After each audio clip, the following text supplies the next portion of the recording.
च्या नजरेमध्ये नेहमीच लाडकी बहीण योजना ही खूपच आलेली आहे. मुख्यमंत्री माझी लाडकी बहीण ही योजना महायुतीच्या सरकारची अतिशय महत्वाकांक्षी अशी योजना आहे आणि आज जवळपास 2,52,00,000पेक्षा अधिक महिलांना आम्ही दर महिन्याला हा लाभ त्या ठिकाणी पोहोचवत आहोत.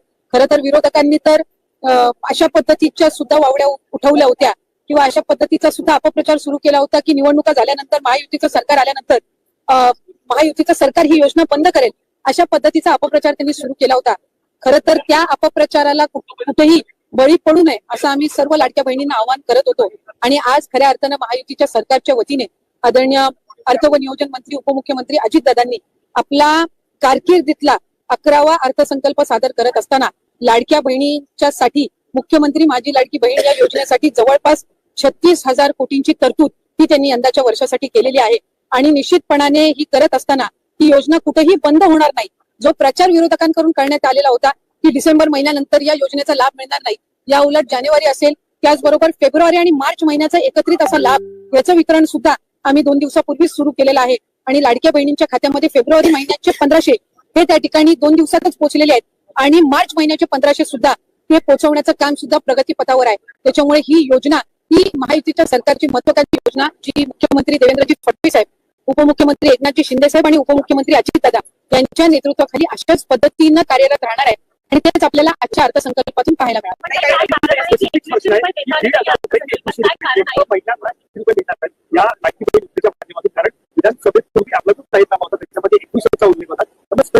मला आपल्याला आवर्जून त्यानिमित्ताने आणि आपल्या माध्यमातून सर्व आमच्या लाडक्या बहिणींना त्या ठिकाणी सांगायचंय की राज्याचे मुख्यमंत्री देवेंद्रजी फडणवीस साहेब आणि आमचे दोन्हीही उपमुख्यमंत्री असतील, मंत्रिमंडळातील सर्व आम्ही त्या ठिकाणी मंत्री महोदय असू, आम्ही सगळ्यांनी सुरुवातीपासूनच ही योजना अधिकाधिक यशस्वी पद्धतीनं राबवण्याचा प्रयत्न हा केलेला आहे. पुढेही आम्ही त्याच पद्धतीनं हा प्रयत्न करत राहणार. 1500चा हप्ता हा महिलांच्या थेट खात्यामध्ये निवडणुकीच्या नंतर सुद्धा जवळपास 3 ते 4 हप्ते हे महिलांच्या खात्यामध्ये आज वितरित झालेले आहेत आणि त्याची प्रक्रिया सुरू आहे. अशाच पद्धतीने ही योजना पुढेही सुरू राहणार आहे. 2100च्या बाबतीतली जी भूमिका आहे ती राज्याचे मुख्यमंत्री देवेंद्र फडणवीस साहेबांनी, अजितदादांनी, शिंदे साहेबांनी सुद्धा वेळोवेळी मांडलेली आहे. एखादी महत्वाकांक्षी योजना ज्या वेळेला आपण आणत असतो त्यावेळेला त्याचा योग्य तो निर्णय राज्याचे मुख्यमंत्री आणि महायुतीचं सरकार ज्या वेळेला घेईल त्यावेळेला विभागाच्या वतीने आम्ही ते निश्चितपणाने या ठिकाणी घोषित करू. आज 1500चा लाभ देत असताना सुरुवातीला तर विरोधक म्हणायचे की हे 1500 पण तुम्हाला मिळणार नाही, पण त्यानंतर आम्ही ही योजना यशस्वीरित्या राबवली. त्याच्यानंतर म्हणायचे की निवडणुकीच्या नंतर ही योजना बंद होणार, पण आज 2,52,00,000 महिलांपर्यंत आम्ही हा लाभ त्या ठिकाणी पोहोचवत आहोत आणि आज 36,000 कोटींची जी तरतूद अर्थसंकल्पामध्ये करण्यात आलेली आहे जेणेकरून ही योजना अशाच पद्धतीनं पुढे सुरू राहावी. त्यामुळे आम्ही कुठलाही महायुतीच्या सरकारने लाडक्या बहिणींना दगाफटका दिलेला नाहीये. 2100चा योग्य तो निर्णय, जाहीरनामा किंवा एखादा ज्या वेळेला तुम्ही वचननामा असतं तो पुढच्या 5 पंचवार्षिक या संबंध या याच्यातून दृष्टिकोनातून तो ठेवलेला असतो. त्यामुळे त्या बाबतीतला योग्य तो निर्णय हा महायुतीचं सरकार हे निश्चितपणाने घेईल.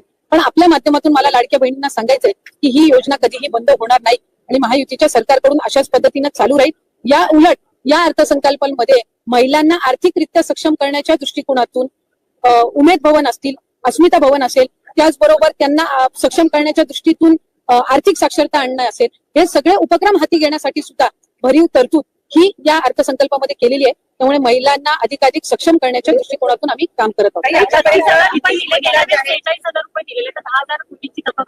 आपल्या माहितीसाठी मला सांगायचंय की मार्च महिन्यापर्यंतचा जो हप्ता आहे तो अर्थसंकल्पाच्या आधीच वितरित झालेला आहे आणि ही जी तरतूद आहे ही पुढच्या महिन्यांपर्यंत आहे. डिसेंबर महिन्यांमध्ये ज्या वेळेला ही जी केलेली तरतूद आहे या पलीकडे जर आपल्याला लाभासाठी तरतूद करावी लागली तर डिसेंबरच्या अधिवेशनामध्ये ती निश्चितपणाने करण्यात येईल. 36,000 कोटींची तरतूद जी आहे, पहिल्या वर्षाची 3 महिन्याची तरतूद ती आधीच उपलब्ध करून दिलेली आहे. आता राहिले तुमचे 9 महिने आणि मग त्याच्यानंतर डिसेंबरच्या अधिवेशनामध्ये जर पुढच्या 3 महिन्यासाठी लागली तर त्या पद्धतीने ती पुरवणी मागण्यांमध्ये केली जात असते. त्यामुळे या योजनेला यशस्वीरित्या राबवण्यासाठी जी काही तरतुदीची गरज आहे दर महिन्याच्या लाभाकरिता ती या अर्थसंकल्पामध्ये झालेली. नोंदणी सुरू झाल्यापासून आतापर्यंत किती महिलांनी स्वतःहून सोडलेले आहेत किंवा किती महिलांना वगळण्यात आलेल्या आहेत, त्याचबरोबर इतर ज्या योजना आहेत म्हणजे निराधार योजना असेल किंवा इतर योजना, त्या महिलांना या योजनेचा लाभ कशा पद्धतीने दिला जाणार? जे टोटल रजिस्ट्रेशन विभागाकडे झालेलं होतं ते साधारणपणे 2,63,00,000 असं होतं, पण हे जुलै-ऑगस्ट महिन्यापासूनचं होतं आणि जुलै-ऑगस्त महिन्यापासूनच स्क्रुटिनीची जी प्रक्रिया आहे ती त्या ठिकाणी सुरू आहे आणि पात्र महिला ज्या आहेत, लाडक्या बहिणी ज्या आहेत त्या साधारणपणे 2,52,00,000 2,53,00,000 इतके त्या ठिकाणी असतात. आधार सीडिंग ज्यांचे अकाउंट झालेले आहेत त्यांना दर महिन्याचा लाभ वितरित होत असतो. नमो शेतकरी योजनेचा जे लाभ घेतात त्यांना नमो शेतकरीचे 1000 आणि मग वरचे जे 500 आहेत ते त्या ठिकाणी लाडक्या बहिणीच्या या तरतुदीतून मिळत असतात. संजय गांधी निराधार योजनेच्या ज्या लाभार्थी आहेत त्यांना 1500चा लाभ हा संजय गांधी निराधार योजनेतूनच मिळत असतो. त्याच्यामुळे या योजनेतून मिळण्याचं त्याच्यामध्ये काही कारण नाही. या व्यतिरिक्त 4 चाकी वाहनं असणारी असतील किंवा जिल्हा स्तरावरून ज्या तक्रारी आम्हाला प्राप्त होतात त्या पद्धतीनं ती योग्य ती कारवाई आहे ही केली जात असते. आणि परत ज्यांनी आम्हाला या योजनेचा लाभ नकोय किंवा आम्ही या योजनेच्या लाभासाठी आता पात्र नाही आहोत असे जे अर्ज आहेत हे काही हजारांच्या संख्येमध्ये आहेत. त्याच्यामुळे गेल्याही महिन्यात साधारणपणे 2,40,00,000पेक्षा अधिक महिलांच्या खात्यामध्ये हा लाभ वितरित झालेला होता.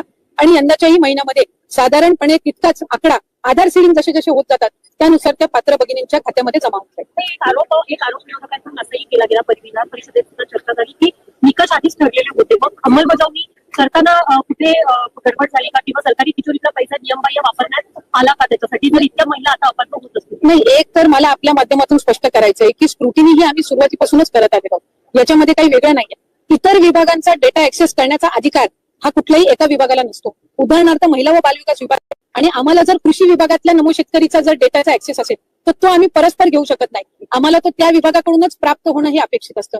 परिवहन विभागाकडून जर एखादा तुम्हाला डेटा हवा असेल तर तो तुम्हाला परिवहन विभागाकडूनच मिळेल. त्याला स्वतंत्र तो डेटा ऍक्सेस करण्याचा अधिकार हा कुठल्याही विभागाला किंवा महिला व बालविकास विभागालाही त्या ठिकाणी नसतो. त्यामुळे सुरुवातीपासून याची स्क्रुटिनी होत गेलेली आहे.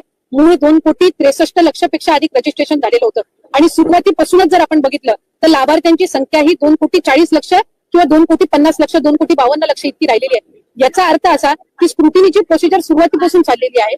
प्रत्येक विभागाकडनं जी आपण माहिती मागवतो त्याच्यामध्ये ऑक्टोबर, नोव्हेंबर, डिसेंबर महिना आचारसंहितेचा कालावधी होता. हा वगळता जशी जशी आमच्याकडे त्या विभागांकडनं माहिती येते त्या पद्धतीनं आम्ही ते पुढचं डीबीटी करायच्या आधी योग्य ती कारवाई असते ती करत असतो. त्यामुळे कुठल्याही पात्र जी निकषांमध्ये पात्र आहे एकही निकष न बदलता जी महिला पात्र आहे त्यांच्यावर अन्याय हा कधी या विभागाच्या किंवा महायुतीच्या सरकारकडून झालेला नाही. अपनी लाडकी बहनाओं को 2100 रुपए मिलेंगे।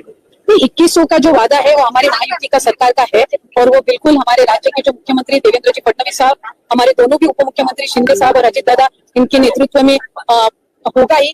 लेकिन आज जो हमारे ऑपोजिशन है वो एलिगेशन जो कर रहे थे कि ये योजना जो है ये बंद की जाएगी इलेक्शन के बाद, उनके मुंह पे ये तमाचा तो बिल्कुल आज का हमारा जो बजट है तकरीबन 36,000 करोड़ की जो बजटरी यहाँ पे प्रोविजन है वो की गई है। और ये योजना जो है हमारी सबसे एम्बिशियस हमारी ये योजना है, हमारी ये स्कीम है और ये ऐसे ही आगे भी सक्सेसफुली चलती रहेगी। हमारी जो लाडली सारी बहनाएं हैं उनके लिए ये योजना बहुत ही इम्पोर्टेंट है और इसे सक्सेसफुली रन करना हमारी जिम्मेदारी है। और ये वचन हमारे तीनों भी भाइयों ने हमारे मुख्यमंत्री और